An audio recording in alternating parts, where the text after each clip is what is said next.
I do think that America does provide lots of opportunities in its government system that rewards you if you start a business. And I really think that that's the key here if you want tax to... fraud. Okay, well, there's that too. I mean, if you commit tax fraud. Because if you run from the government, then you'll be happy and you'll be fine. And that's the meaning of life. That is meaning. Hi, guys. Actually, Olivia, we're for the girls. Oh, shit, you're right. Okay. Hello, ladies. Welcome to the matriarchy, where women are always on top. I'm Ashley. And I'm Olivia. And we are your matriarchy mentors. That was supposed to be my line. I know.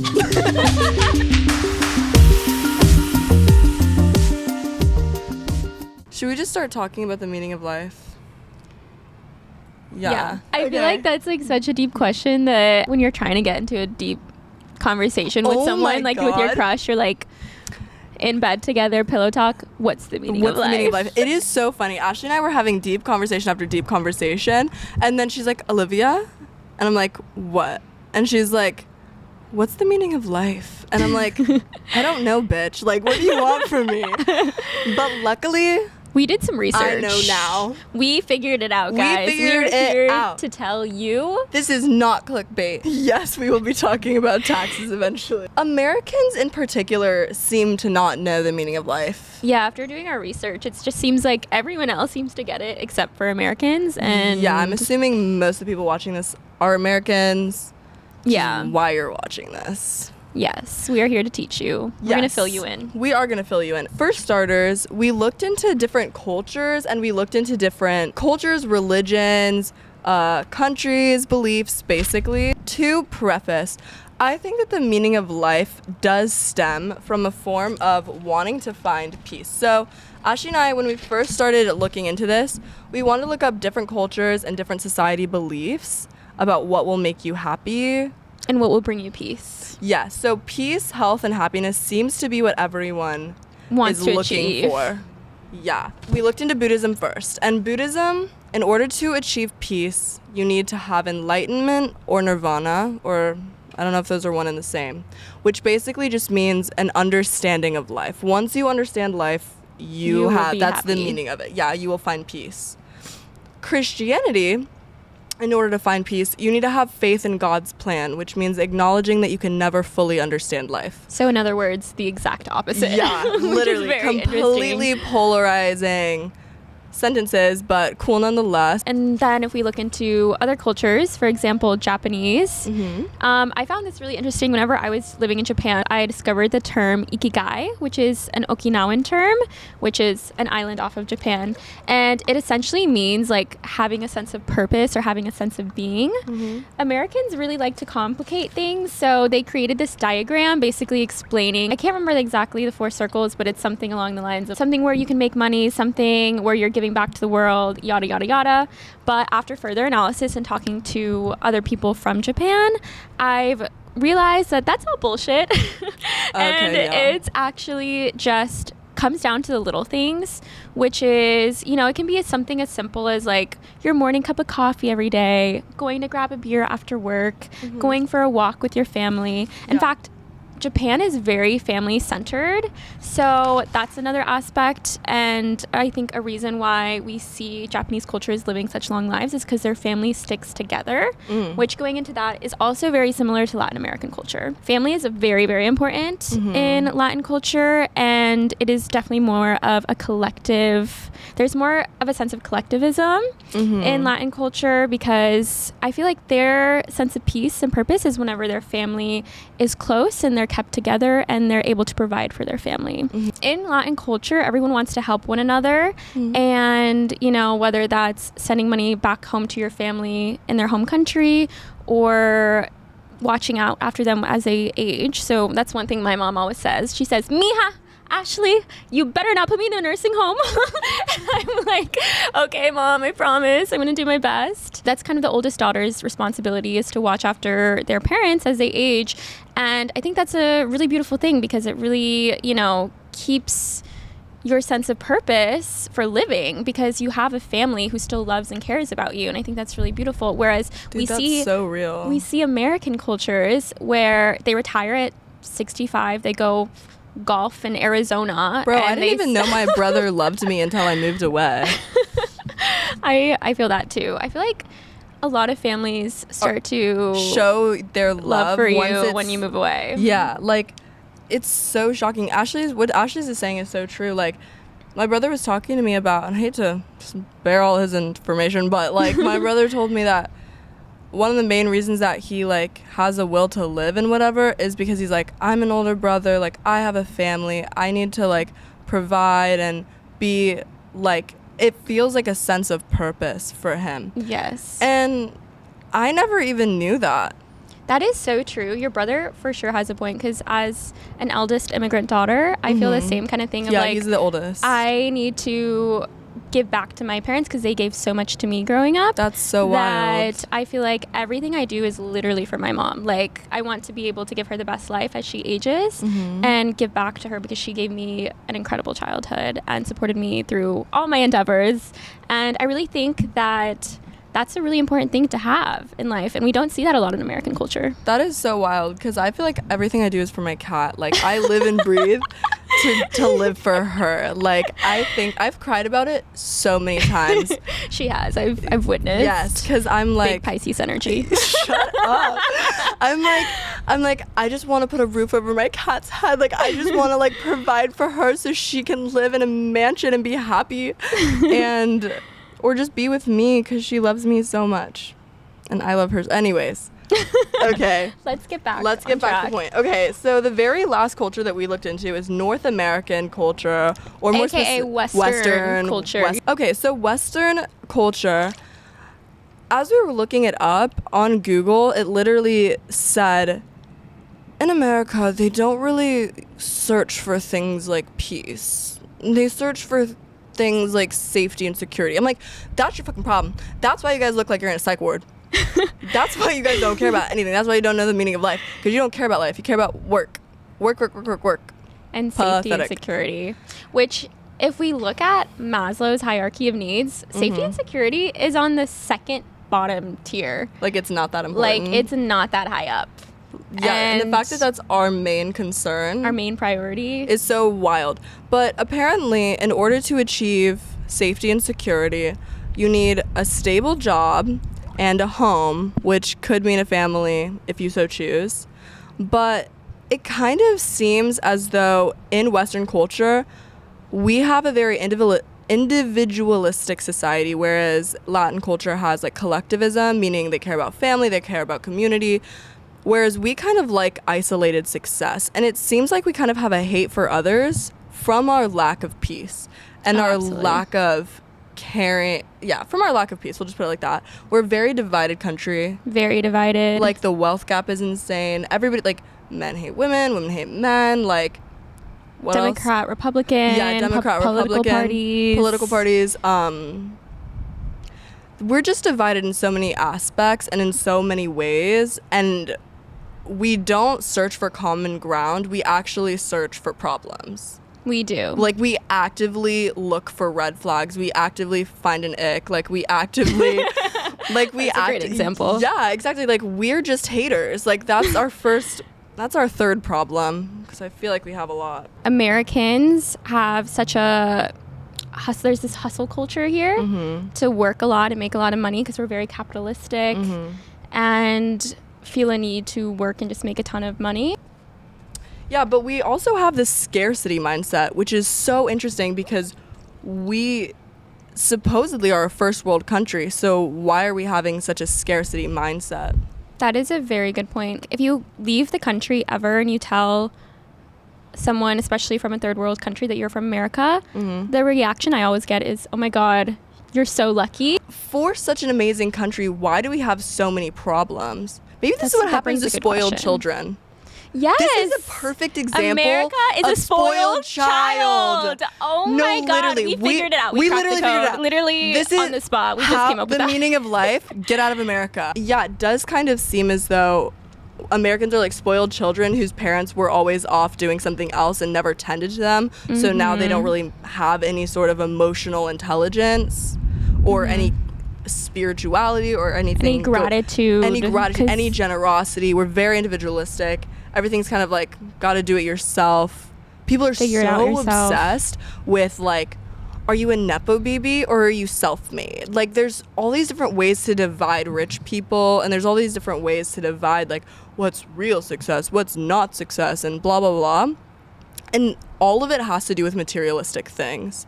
It's never 100%. how generous are you, how kind are you, how whatever this, that, or the other are you. Okay, so on a positive note, I do think that America does provide lots of opportunities in its government system that rewards you if you start a business. And I really think that that's the key here if you want tax to... fraud. Okay, well, there's that too. I mean, if you commit tax fraud. Because if you run from the government, then you'll be happy and you'll be fine. And that's the meaning of life. That is the meaning of life. That's it.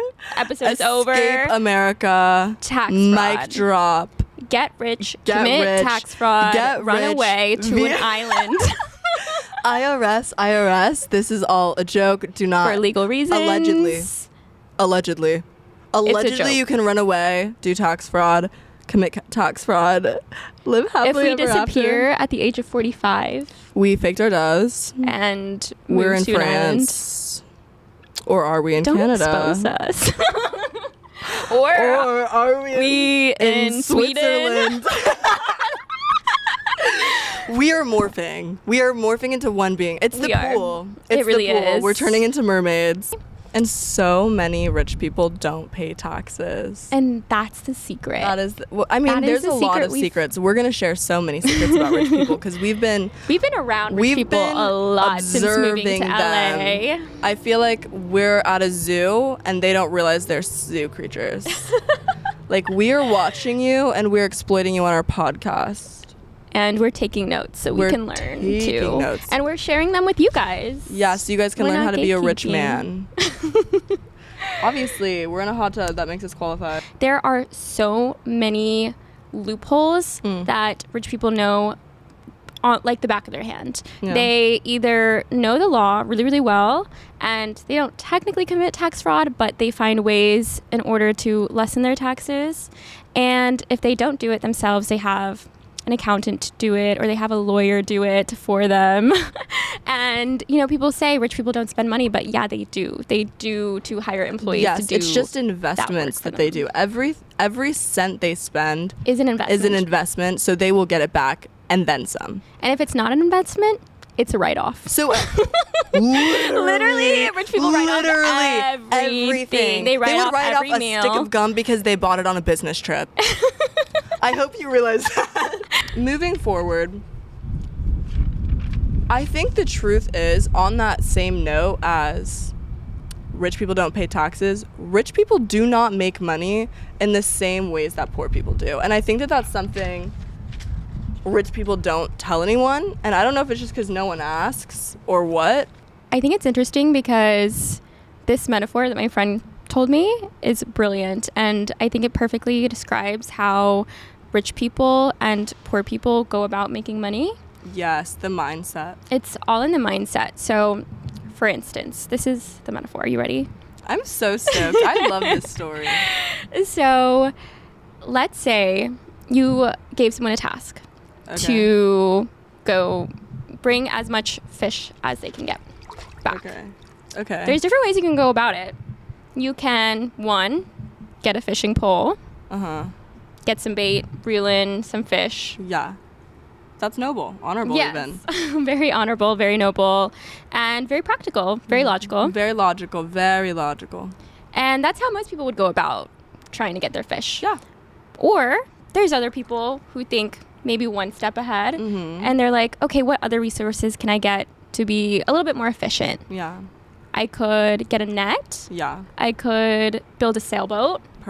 I could find someone to help me fish so I can be more effective, Yeah, more like efficient. Grab a couple people, go out fishing together. Yes. And make it a group activity. Make it a fun group activity. Love it. So, that's another way to do it. Yeah. Lastly, and this is the way that rich people make their money. This is the secret. Yeah. There is someone out there who they buy 10 fishing poles, or maybe they just have it sitting in their house. Maybe they're in a shack and they live in a really rundown house and all they have are fishing poles, and they can't go out and fish 10 fishing poles at the same time themselves. So what do? They rent out their fishing poles to someone else. And they say, hey, you go fish for me. You can keep X% of the fishes. Yep. Just bring back the rest. And in exchange, you can use my fishing poles. Correct. That is the person who is making the most money, being the most efficient. Because they're doing absolutely nothing. And that's the thing people don't realize is rich people have the same 24 hours in a day that we do. Yeah.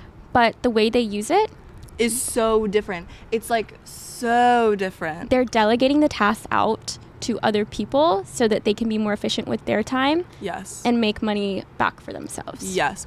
You have to know how to prioritize if you're going to be rich, because you as a person cannot make an exponential amount of money with your own hands, like with your own work, with your own blood, sweat, and tears. You have to know what is going to make you the most money. You have to know how to turn your current cards into the best cards. Yes. And that's actually something really interesting that Ash and I talk about, is that, so we weren't dealt great cards. I was born I wasn't. I was born in Portland, Oregon, and then I was a military brat, so I moved around a lot. My dad was an immigrant, didn't come for money. I was a pastor's kid for a little while. I don't really know what my dad is like up to religiously at the moment, but he was a pastor at one point, and nothing crazy. I never had crazy amounts of money, but I did know one thing. I always dreamed about being a musician. I always dreamed about being a pop star. I always dreamed about being a model and an actress, and like eventually I wanted to start being a screenwriter, and like I've always had all of these big dreams, and they all kind of were located in Los Angeles. And then eventually I just got really tired of having all these plans and seeing nothing come of them. Mm-hmm. So I was finally just one day like, I'm done. I'm not gonna make any plans anymore. It just feels like I already know what I want to come of my life. There's no reason to like keep saying it. And this is called the law of detachment. And that's what I started practicing specifically this year. And look where I am. I'm in a hot tub in Los Angeles. One of the most expensive cities in the U.S. In the United States. In the world. Maybe. No, I don't know. In the United States. In the United States. Yeah, I've met so many rich people. I hang out with one of my best friends every single day, Ashley. We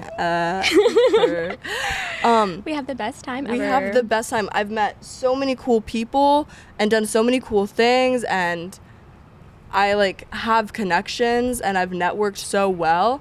And it's because, although yes, it's partially the law of detachment, but it's also because I looked at my cards, the cards that I was dealt, which was I was not born into money, I was not born to whatever, but as Ashley always says, beauty is the second best thing to currency. It is the second best form of currency to money, to cash. To cash. Cold, hard cash.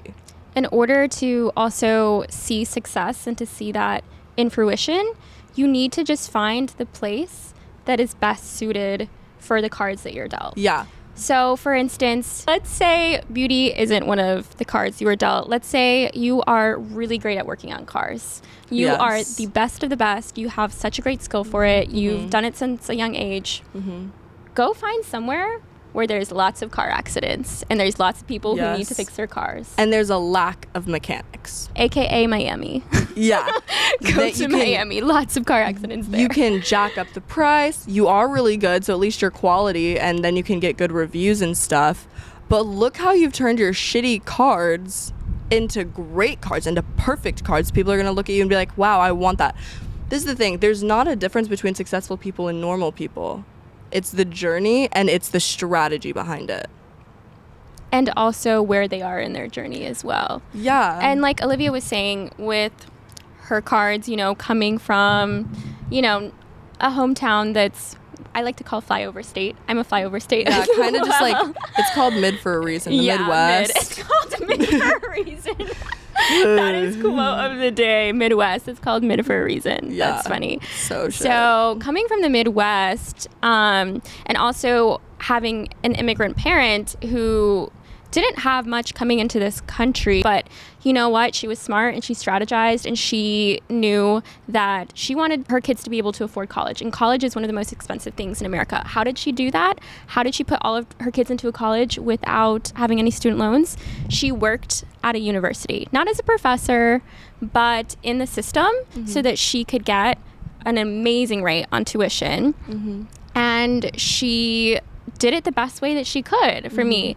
And I am forever grateful for that. And I think that's a really good way to look at things. You can't change the cards that you're dealt. No one's saying that you have to. Exactly. Everyone's dealt different cards. You can change the environment that your cards are in, and you can change the strategy in which you play. That's all you need to do in order to turn shitty cards into phenomenal cards. It's you. You have the power. The patriarchy isn't going to change anytime soon. That's not really in your control. But what is in your control? Environment and strategy. You need to learn the patriarchy as well as rich people know the government, because that's the only way you're going to get on top. You cannot play the game. You cannot be a part of it. You have to find loopholes, and you have to find a way to outsmart the system that you're stuck in. And unfortunately, it's going to look not great at first. Like, you're going to get a lot of backlash. Like, when I was moving away, oh my God. So I came out as bisexual when I had a girlfriend. And as soon as if I ever was like, oh yeah, I have a girlfriend, they'd be like, my sister is gay, or like, my cousin's gay. But it was kind of just a phase. Literally, that's the exact same script that everybody in a small town will say if you're a model. Yeah, I'm going to LA. Oh, for what? For modeling. Oh my God, my neighbor was a model. She actually ended up in a cult. I hope that you're safe. It is going to be, doing your own thing, paving your own path is going to be looked down upon by the general society. Yeah, because you're not playing by their game. You're not playing by their rule book. But do rich people care that middle class people don't like them? No. They don't. They're in Turks and Caicos at Drake. Like, support Kendrick. But also, just in general, yeah, we are going to teach you the patriarchy so that you can master the matriarchy. Absolutely. Okay, so a lot of people really like to bitch out the patriarchy, and I get it, you know? It's kind of frustrating. But you know what?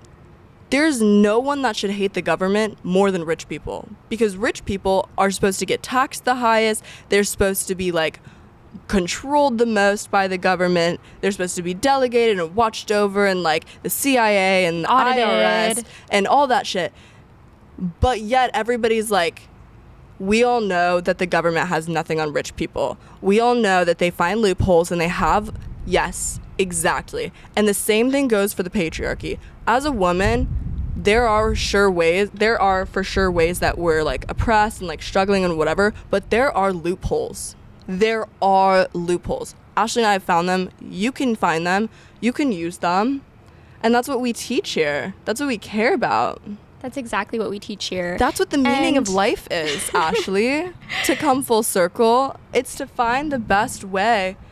It's to figure out the path that you need to take in order to get where you want to be. But honestly, I think the way to get happiness and the way to get peace is to understand that there's more to life than your society. There's so much more. You really need to get out of your hometown, even if it's to another state over, a couple states over. Like, even if you can't afford to travel outside of the country quite yet, just get out of your circle, diversify the friends that you hang out around. If you're hanging out in LA, New York, and Europe, and you're surrounded by the same like-minded people, that's not what we're talking about in any way, shape, or form. You need to have friends. Like we were talking about how this is a very divided country. Rich people, poor people, the government, politicians, like normal people, working class, all this type of stuff. And there's so many different ways that we kind of diversify people. Let's bring unity to the situation and start learning from other people that have a different opinion and a different outlook from you. Hang out around people who have a different tax bracket than you. That look different than you. Yeah, look different than you, different age than you. Yes. Any of that, and you will learn so much Different in your worldview. background than you. Yes, your worldview will change when you drastically diversify the people that you surround yourself with. I think another amazing point to go back to the fisherman story is that, you know who else was a fisherman? Jesus. Jesus was a fisherman, and he literally said, "Come, follow me, and I will show you the way." And you know what? We're about to say the same thing. Come, follow us on the Matriarchy Pod at Instagram, TikTok, YouTube. What else is there? Spotify, Apple Pod, you know. All the come, platforms. Follow us, and we will show you the way. We will show you the way. Aw, this is actually such a cute first episode. Don't miss us too much. Yeah, I know that you guys are already forming an extreme attachment to us, but it's okay because we do post on our Instagram a lot. Yeah. So just follow us there. Follow us. Mwah. Bye.